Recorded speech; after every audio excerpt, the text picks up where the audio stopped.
Hola compañeros y colegas, en este segundo video les hablaré lo más breve y sencillo posible acerca de las 10 reacciones de la glucólisis, la importancia de los intermediarios fosforilados, los diferentes destinos del piruvato y mucho más. Como lo había mencionado en el video anterior, el primer paso de la glucólisis es la fosforilación de la glucosa.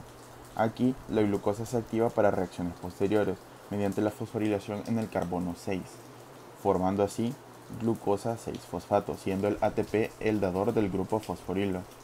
Esta es una reacción de tipo irreversible y está catalizada por la enzima exoquinasa, que lo estudiamos anteriormente. Este tipo de enzimas catalizan la transferencia del grupo fosforilo terminal del ATP a algún nucleófilo aceptor, que en este caso es la glucosa. Como segunda reacción tenemos la conversión de glucosa 6-fosfato en fructosa 6-fosfato. Aquí el enzima fosfohexosa isomerasa cataliza, como su nombre lo dice, la isomeración reversible de la glucosa 6-fosfato, que es una aldosa, para formar fructosa 6-fosfato, que es una cetosa. Como tercera reacción tenemos la fosforilación de la fructosa 6-fosfato a fructosa 1,6-bisfosfato. En la segunda de las dos reacciones activadoras de la glucólisis, el enzima fosfofructoquinasa 1 o PFK1 cataliza la transferencia de un grupo fosforilo desde el ATP a la fructosa 6-fosfato para formar fructosa 1,6-bisfosfato.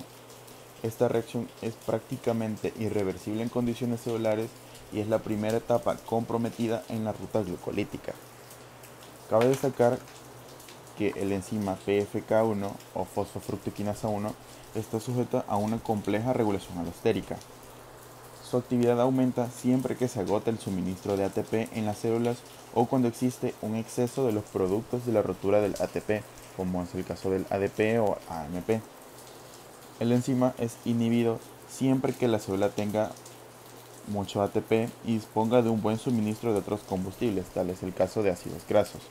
Y cabe destacar que en algunos organismos la fructosa 2,6-bisfosfato es un componente activador alostérico de la enzima y la ribosa 5-fosfato intermediaria de la ruta de la pentosa fosfato la activa de una manera indirecta. Como cuarta reacción tenemos la rotura de la fructosa 1,6-bifosfato. Aquí el enzima fructosa 1,6-bisfosfato aldolasa, o comúnmente llamado solamente aldolasa, cataliza una condensación aldólica reversible. Aquí la fructosa 1,6-bisfosfato se rompe formando dos triosos fosfato diferentes. Primero el gliceraldehído 3-fosfato, que es una aldolasa, y también dihidroxiacetona fosfato, que es una cetosa. En el último paso de la fase preparatoria tenemos la interconversión de las triosas fosfato.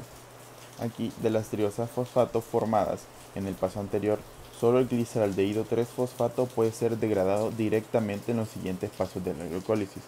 Y por otro lado, la dihidroxiacetona fosfato se convierte rápida y reversiblemente en gliceraldehído 3-fosfato para poder ser degradada directamente por el enzima triosa fosfato isomerasa. En la sexta reacción entramos en la fase de beneficios de la glucólisis. La fase de beneficios de la glucólisis incluye los pasos de fosforilación conservadores de energía en los que parte de la energía libre de la molécula de glucosa se conserva en forma de ATP y NADH.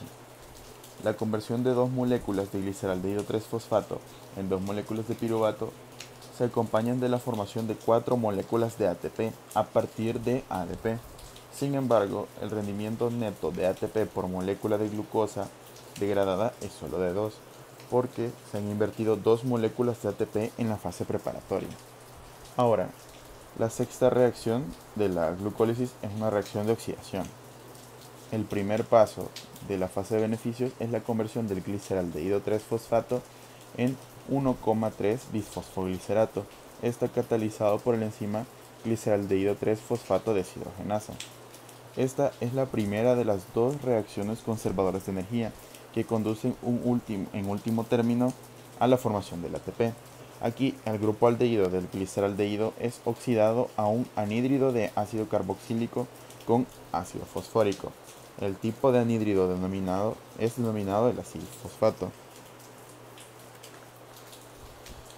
Como séptima reacción tenemos la transferencia de fosforilo. La enzima fosfoglicerato quinasa transfiere el grupo fosforilo de elevada energía desde el grupo carboxilo del 1,3 bisfosfoglicerato al ADP, obteniendo así ATP y 3-fosfoglicerato. El nombre de la enzima fosfoglicerato quinasa es por la reacción inversa en la que se transfiere un grupo fosforilo desde el ATP al 3-fosfoglicerato. Cabe destacar que los pasos 6 y 7 de la glucólisis constituyen conjuntamente un proceso de acoplamiento de energía en donde el 1,3 bisfosfoglicerato es el intermediario común. Este se forma en la primera reacción, es una reacción de tipo endergónica, y se transfiere su grupo acilfosfato al ADP en la segunda reacción, esta siendo de tipo exergónica, siendo la suma de las dos reacciones gliceraldehído 3-fosfato más ADP más fosfato inorgánico más dinucleótido de nicotinamida y adenina en su manera oxidada, formando así 3-fosfoglicerato más ATP más el dinucleótido de nicotinamida y adenina en su manera reducida más y un hidrógeno. Aquí el resultado final de estas dos reacciones acopladas, ambas reversibles en condiciones celulares, es que la energía liberada en la oxidación de un grupo aldehído a carboxilo se conserva mediante la formación acoplada de ATP a partir de ADP y fosfato inorgánico. Y esta formación de ATP por transferencia del grupo fosforilo a partir de un sustrato, tal como es el caso del 1,3 bisfosfoglicerato, se le conoce como fosforilación a nivel de sustrato. Como octava reacción tenemos el desplazamiento del grupo fosforilo. Aquí básicamente la enzima fosfoglicerato mutasa cataliza el desplazamiento reversible del grupo fosforilo entre el carbono 2 y el carbono 3 del glicerato, tomando el ion magnesio un papel importante en esta reacción. La reacción tiene lugar en dos pasos. Primero, un grupo fosforilo inicialmente unido a un residuo histidina de la mutasa es transferido al grupo hidroxilo en el carbono 2 del 3-fosfoglicerato, formando así 2,3 bisfosfoglicerato. Y luego de este proceso se transfiere el grupo fosforilo en el carbono 3 del 2,3 bisfosfoglicerato al mismo residuo de histidina, produciendo así 2-fosfoglicerato y regenerando la enzima fosforilada. Como novena reacción tenemos la deshidratación del 2-fosfoglicerato a fosfoenolpiruvato. En la segunda reacción, que genera un compuesto con potencial elevado de transferencia del grupo fosforilo, el enzima enolasa promueve la eliminación reversible de una molécula de agua del 2-fosfoglicerato, formando así fosfoenolpiruvato o PEP. El mecanismo de la enolasa implica un intermediario enólico establecido por ion manganeso. Esta reacción convierte un compuesto con un potencial de transferencia de fosforilo relativamente bajo en uno con un potencial de transferencia muy alto. Y como última reacción tenemos la transferencia del grupo fosforilo desde el fosfoenolpiruvato al ADP. Esta catalizada por la enzima piruvato quinasa. La presencia y además de eso requiriendo así la presencia del ion potasio, magnesio o manganeso. Esta fosforilación a nivel de sustrato, el producto piruvato aparece en primer lugar en su forma enol. Luego se tautomeriza rápidamente y de forma no enzimática para dar la forma ceto, que es su forma predominante. Alrededor de la mitad de la energía liberada de la hidrólisis del fosfenolpiruvato se conserva en la formación del enlace fosfoanhídrido del ATP. Importancia de los intermediarios fosforilados. Cada uno de los 9 intermediarios glucolíticos entre la glucosa y el piruvato están fosforilados. El grupo fosforilo puede tener tres funciones. Los intermediarios glucolíticos fosforilados no pueden abandonar la célula. Los grupos fosforilos son componentes esenciales en la conservación enzimática y la energía metabólica, y también la fijación de los grupos fosfato a los sitios activos de los enzimas disminuyen la energía de activación y aumentan la especificidad de las reacciones enzimáticas. Formación de ATP y NADH acoplada a la glucólisis. Durante la glucólisis, parte de la energía de la molécula de glucosa se conserva en forma de ATP, mientras que la mayor parte de la misma permanece en el producto, que es el caso del piruvato. Por cada molécula de glucosa degradada a piruvato se generan 2 moléculas de ATP a partir de ADP y fosfato inorgánico, y se producen 2 moléculas de NADH por reducción del NAD. Como podemos ver, la fórmula final de la glucólisis es la siguiente: glucosa más 2 ADP más 2 fosfato inorgánico más 2 NAD forman 2 moléculas de piruvato más 2 moléculas de ATP, 2 moléculas de NADH más 2 ion hidrógeno más 2 moléculas de H2O. Esta reacción o esta ecuación la podemos dividir en dos procesos. El primero consiste en la conversión de la glucosa a piruvato, que es una reacción de tipo exergónica, y la segunda es la formación del ATP a partir de ADP y fosfato inorgánico, siendo una reacción endergónica.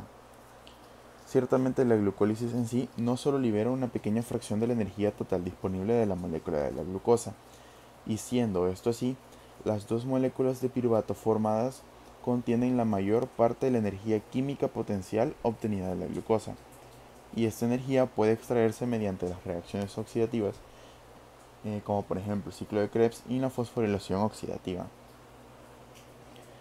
Destinos del piruvato. El piruvato formado en la glucólisis puede continuar metabolizándose siguiendo estas 3 rutas catabólicas. Primero, en condiciones aeróbicas, el piruvato formado en el último paso de la glucólisis se oxida a acetato, el acetil-CoA, el cual entra en el ciclo de Krebs y se oxida a CO2 y agua.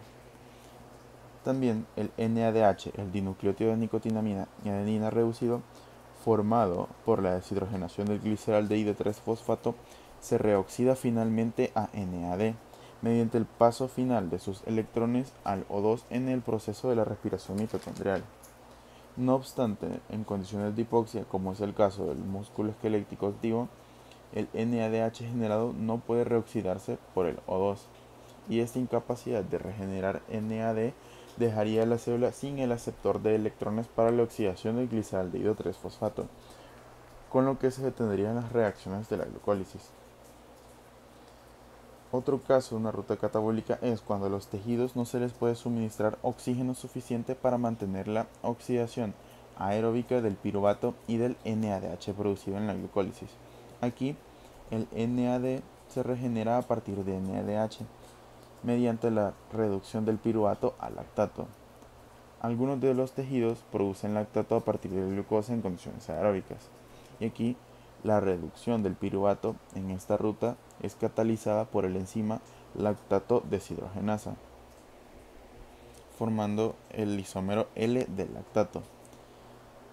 El lactato formado puede reciclarse y transportarse de la sangre al hígado, en donde se convierte en glucosa durante la recuperación de la actividad muscular. Y por último, la fermentación es un término general para este tipo de procesos que extraen energía, pero que no consumen oxígeno o cambian concentraciones de NAD o NADH. La levadura y otros microorganismos fermentan la glucosa a etanol y CO2 en lugar de formar lactato. Aquí la glucosa se convierte en piruvato durante la glucólisis, y el piruvato se transforma en etanol y CO2 en 2 pasos. En el primero, el piruvato se descarboxila en una reacción irreversible catalizada por la enzima piruvato descarboxilasa. El enzima necesitando magnesio y tiene un coenzima unido, que sería la tiamina pirofosfato.